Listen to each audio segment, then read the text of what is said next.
The only thing we can do, lead him to one of my traps. M. Night Shyamalan is trapped. Trapped behind the label of the twist guy. You make one movie with a twist that does really well, now all your movies gotta have twists. Well, if the trailer doesn't look very good, well, we should still go see it because there's going to be a twist. It's something you don't want to miss out on. You don't want to just see it on your phone later on social media and have the twist spoiled for you. You got to go experience this thing in a theater. You have to experience every M. Night Shyamalan movie in a theater, so when the twist happens, you can all gasp at the same time. And a guy in the back row goes, "I knew it." The Trap trailer is fully aware of this, as it calls it an M. Night Shyamalan experience. Not an M. Night Shyamalan movie, but something to be experienced. That must be a lot of pressure on the guy to put a twist in every single movie, to have it all make sense, for it to be set up and paid off well, for all the pieces to come in place just to be so ingenious and have no one see it coming. So what happens when he doesn't want to do a twist? He's over it. It's no more. Well, you get Trap. So, spoiler alert, there is no twist in Trap. It's exactly what the trailer sets up. It's a serial killer at a concert. That's what the movie is. No other twists. Some suspenseful things happen and the plot escalates, but no twist. So in this video, I thought I'd go over some of the twists that could have happened. Some of the twists that are very much in the movie, that are set up, but not paid off at all. Some of my own theories, some of the theories I saw online, so let's get into it. The first twist that could have happened is that the fans are an actual cult, and Lady Raven is their cult leader. At one point, Cooper in the movie actually says, like, "Hey, are these fans, it's kind of like a cult, huh?" Which sets it up well, right? You know, it's the idea is introduced, and of course it would be making commentary on sort of the Swiftie fan culture. They dance around in circles during the Era's movie sort of thing, and a lot of people call Swifties a cult, you know, jokingly. And so if M. Night Shyamalan did do this twist, it would be funny, people would laugh and be like, you know, really see the commentary being made. But what would this exactly look like in the movie? Like, what's the cult's goal? What's their motivation? What are they doing? Are they killing people? Like, do they need sacrifices? Is the dream girl chosen during, like, the song, like, gonna be their sacrifice? I don't know. It's sort of unclear what sort of evil scheme they would have going on, which makes this twist, you know, not very viable, I think. It's a fun twist for maybe a different movie, but for this movie where the concept is a serial killer at a concert, and then it turns out to be a cult, it's a little too much. And, you know, what's Cooper gonna do? You know, are they just gonna kill him? You know, is he gonna kill all of them? It turns into something completely different, and that's why I don't think this twist would have worked, but it is briefly set up, the idea thrown out there. Sucker, dream crusher, bleeding me dry like a damn vampire. This next twist I saw a lot online is that people were speculating that Lady Raven is a vampire. The whole concert is very gothic themed. It's like titled the New Blood Tour or something. It's very much vampire imagery the whole time, and so it makes sense, you know, maybe she is a vampire. But the twist on top of that is that Riley, Cooper's daughter, is also a vampire, and Cooper only kills people so he can feed them to Riley to keep her alive. So now he's not so much a deranged killer, but in fact just killing people to protect his daughter and keep her alive. And so he goes to this concert knowing that Lady Raven is also a vampire, and he shows up and confronts her and is like, "Hey, I know you're a vampire too, so is my daughter, can you help out?" That's one way it could go. The other way it could go is that Cooper sort of maybe blackmails Lady Raven and is like, "Hey, I'm going to expose that you're a vampire to the world unless I get some of the bodies that you're eating so I can give them to my daughter and I can stop killing people." You know, if Lady Raven is this huge celebrity, then I'm sure she can, you know, get a supply of bodies and not really have anyone question it. And Cooper wants some of that stash. The police are hot on his trail. He knows killing isn't sustainable anymore, so he's just like, give me some of your stash, help my daughter, and I won't expose you. And that's what the twist could have been. You'll notice across my videos, I don't cover dream and coma theories very often for exactly that reason. They're too easy. The next twist I also saw online. It's from this video specifically, doing a trailer breakdown. And this guy theorizes that the entire concert is in Cooper's head.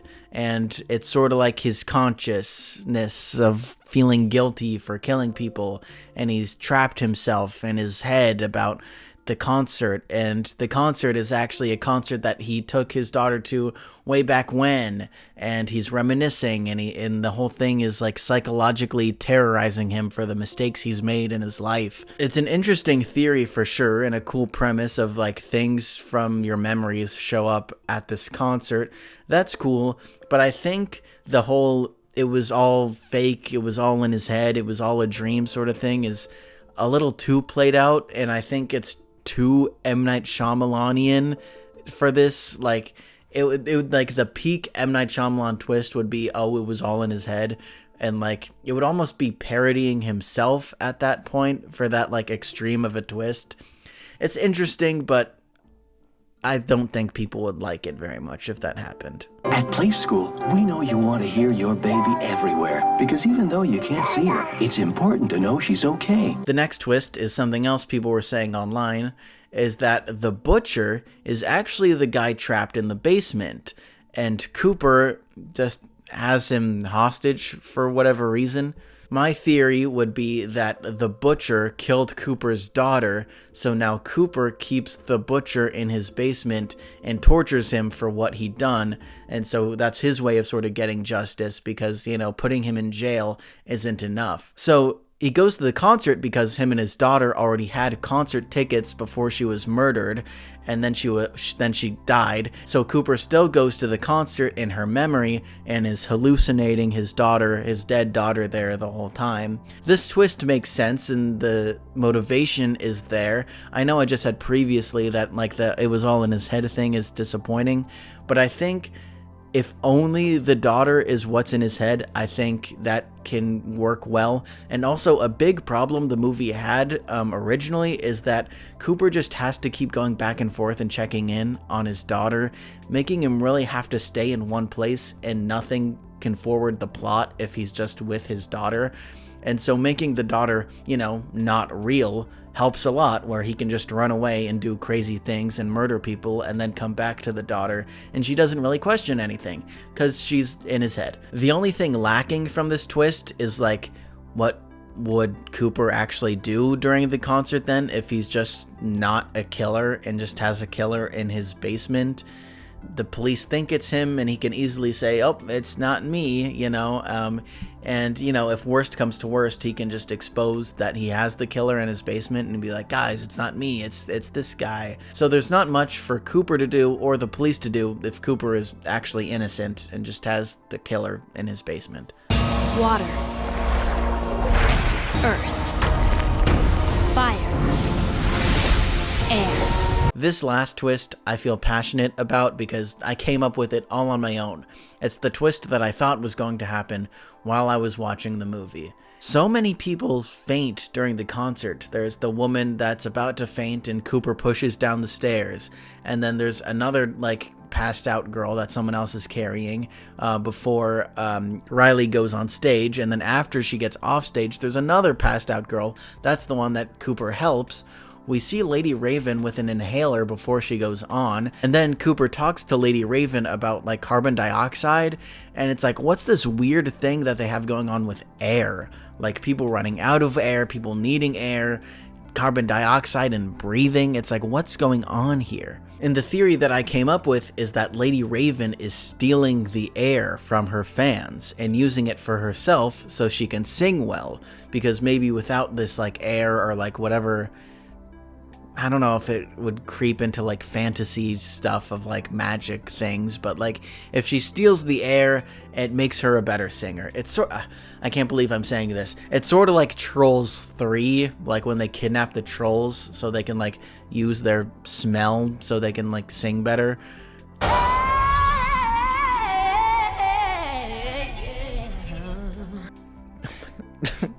I'm going crazy. It sounds maybe stupid and far-fetched, but it also leads into sort of an interesting metaphor, I think, about celebrity culture, about how these fans are using their voices to elevate this one famous person, and they're using their air, aka just like their words, and hyping up this one person and supporting them no matter what. And that sort of leads into, again, that very first one I talked about, like the Swiftie cultness sort of thing. It's not that these fans are an actual cult, because the fans don't know that they're being stolen from.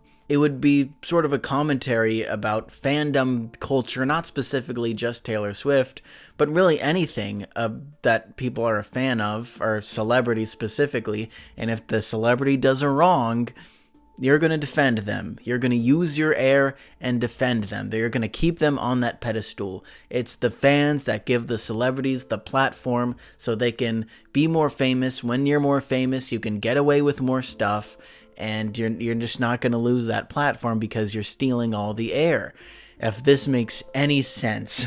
My favorite part of the entire movie is when Lady Raven talks to the audience and makes them, hold up their phone flashlights and say, "You don't have power over me anymore," sort of thing. My interpretation of the scene is that M. Night Shyamalan intended for this to be parody of that we will do anything that this celebrity will tell us to do. If she says to repeat these words and put on the phone flashlight, we'll do it under the guise of this sort of like deepness. Because the whole whispering, you don't have power over me thing, it's kind of cheesy, okay? If it works for you in your personal life, that's great. It's a little cheesy in how it's presented in the movie. I'm editing right now, and I just realized that I think in the movie they say something like, "I forgive you and I let you go," instead of "you don't have power over me." I forget the exact line they whisper, but I'm pretty sure it's more along the lines of "I forgive you." So just wanted to make that correction here. The whole scene reminded me of the Bo Burnham song "Kill Yourself." It's basically a parody of pop songs and like what would happen if people actually followed the advice given to you in pop songs. Like an example he uses is Katy Perry's "Roar." It's like if you're getting bullied, like you would just roar. And so the song that Bo Burnham sings is like, what if a pop star told you to kill yourself? Like, would you do it? But if you don't know where to go, I'll show you where to start. Kill yourself. I think that's what the air theory ties back to, is that she's literally like draining the life force from her audience. Now I bet you're asking, well, how the heck does this entire thing tie into Cooper and the fact that he's the butcher and that he kills people too? Well, and that's sort of the problem, is that it kind of doesn't. It's this sort of theory that I crafted is really entirely separate from what Cooper's going through, but except for one part, which is what would happen in my mind is that, like what I mentioned earlier, the dream girl who gets selected to go on stage is actually a sacrifice, and that Lady A. Raven is going to like steal Riley's heir or something, and that, she's going to kill Riley, essentially. And Cooper, sort of his character arc-ish is that, he has to balance between his killing life and his family life. And even though he's a cold-hearted killer, he actually has a loving heart for his children, especially Riley.